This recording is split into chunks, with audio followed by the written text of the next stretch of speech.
para nós ministrarmos ao Senhor e prosseguirmos com o estudo sobre a escatologia, ou os acontecimentos dos últimos tempos, trazendo a todos uma visão mais organizada dos fatos que vão se suceder, das coisas que estão para acontecer, onde nós estamos nessa situação, como a Bíblia nos ensina, e na verdade, está preparando o povo para o nosso encontro com o Senhor Jesus, que é a coisa mais importante que nós precisamos estar preparados para isso. Eu quero então nessa noite, porque nós já temos conversado a respeito dos profetas, e na última semana falamos principalmente sobre Daniel e o capítulo 7. O capítulo 7 de Daniel, ele tem uma proximidade muito grande com o capítulo 13 do livro de Apocalipse, que nos faz entender claramente todas as coisas que dão início a um tempo ou a um período do fim. Ora, nós só podemos, como eu disse, entender os livros do Novo Testamento se entendermos. Quando se trata de profecia, no que se refere a Israel e a questão escatológica, nós temos que entender que as profecias do Velho Testamento, elas se cumpriram com referência à pessoa do Messias, nascimento, morte, ressurreição, festa de Páscoa, derramado do Espírito, Pentecoste. Não se cumpriu as duas chuvas, porque são duas chuvas, e a chuva seródia e a chuva temporã. Do tempo, nós sabemos que a chuva do tempo é essa chuva, não é que vai desde o Pentecostes até o arrebatamento da igreja. De Pentecostes ao arrebatamento da igreja é o intervalo da semana de Daniel, que nós temos no capítulo 9. Então, há um intervalo.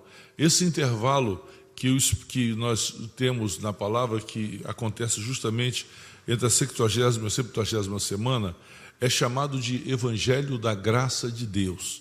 O Evangelho da Graça de Deus é o Evangelho que veio a ser pregado para que pudesse consolidar os santos através do Espírito Santo derramado. Esse Espírito Santo derramado, ele completou a obra começada desde Adão até o dia que foi derramado, para que todos aqueles que morreram na esperança, eles pudessem ter a mesma condição que nós temos, embora já na eternidade. Como diz o livro de Hebreus, eles aguardavam para que também fosse aperfeiçoado. Então, é importante nós entendermos esse intervalo. A chuva é a primeira, a chuva do tempo. A chuva seródia, na realidade, eu disse até para a igreja que eu tinha algumas dúvidas, e se eu entendesse, eu falaria para a igreja, para que a igreja pudesse ter uma visão melhor.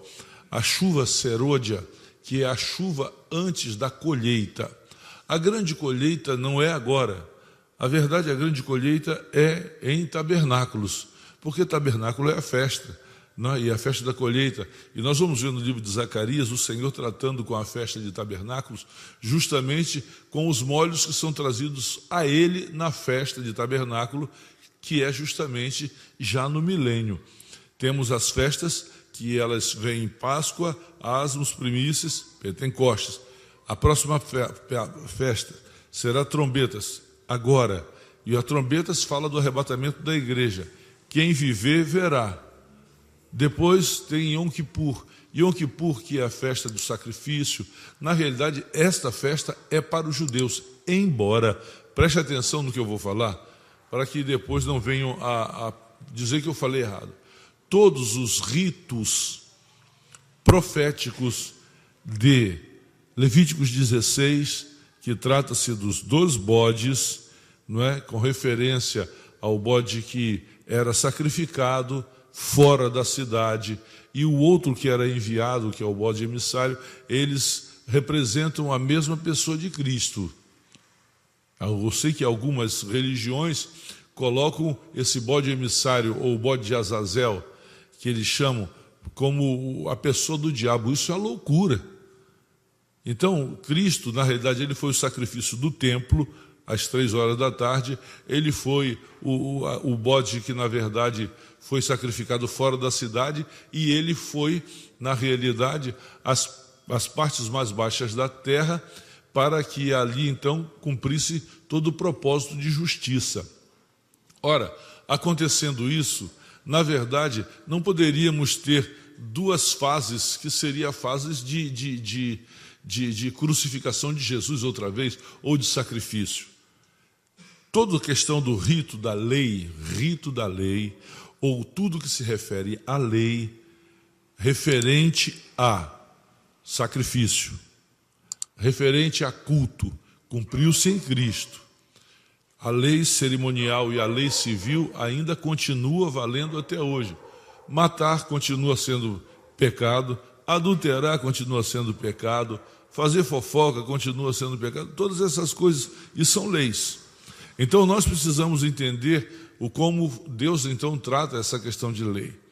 Então Deus, ao tratar, vemos Moisés, ele no livro de Deuteronômio, ele fala sobre essas duas chuvas. Vocês podem notar que Moisés, ele conhecia a questão do novo nascimento melhor do que ninguém, porque quando o Espírito quando o Espírito veio sobre os 72, ele disse: "Ah, quem dera que todo o povo fosse profeta". Ele já tinha visão do que significava esse novo tempo, esse novo homem. E ele fala de duas chuvas seródia. A chuva seródia é uma chuva que, na realidade, se você olhar a sequência cronológica e profética, você vai entender que há uma chuva que Deus trata só com o judeu. Esse derramado de Espírito agora é para toda a terra e para todo homem. Quando, vou dizer mais uma vez, para que vocês venham a entender, quando o povo santo for chamado para o encontro com Cristo, o arrebatamento da igreja não é a vinda de Cristo. É bom que se entenda isso. Ah, Jesus está voltando. Jesus não está voltando, não. Jesus vai chamar os seus santos. E nós vamos. E pode se preparar, porque falta muito menos do que nós pensamos. Falta muito menos do que nós pensamos. E é tempo de preparar agora. E então, ele marca com a saída do ministério. Eu não estou falando de Deus, porque você não pode tirar Deus da terra. Você não pode tirar Deus do universo. Então, esse ministério do Espírito, de graça, de convencer do pecado, da justiça e do juízo, ele sai junto com os santos. Ao sair com os santos, é claro que é simultâneo. Eu creio que o capítulo 12 de Apocalipse, com o arrebatamento do capítulo 4, 13 a 17 do livro de Tessalonicenses, capítulo 15 do livro de 1 Coríntios, é algo muito simultâneo. Por que é simultâneo? Porque a questão das regiões celestiais não é esse azul que nós olhamos. As regiões celestiais, na verdade, isso é algo tenebroso, porque é aqui nessas regiões que os espíritos habitam. Por isso que muitas pessoas não entendem as lutas, as guerras, os problemas, as batalhas, acham que é muito fácil. Nessa região não passa ninguém se não tiver o selo do Espírito, se não tiver a marca do sangue, não passa. Vocês vejam no capítulo, se não me engano, 10 de Daniel, o anjo não passou, porque o príncipe do reino da Grécia não deixou. Precisou a interferência de Miguel, que é o príncipe de Israel, que luta por Israel. Esse negócio de Miguel vem expulsar demônio aqui, Miguel vem expulsar demônio aqui, isso é papo furado de quem fala isso. Os anjos podem ajudar, mas Miguel é específico para Israel. Miguel é específico. Então, nas regiões celestiais, para que os santos sejam arrebatados, eu creio que, segundo Apocalipse 12, que o diabo será lançado em terra, e nós vamos confirmar isso é algo simultâneo. Porque a primeira coisa a ser restaurada, basicamente no arrebatamento, será justamente a questão das regiões celestiais. É a posse, nós vamos tomar posse das regiões celestiais. É o encontro nosso com o Senhor nas regiões celestiais.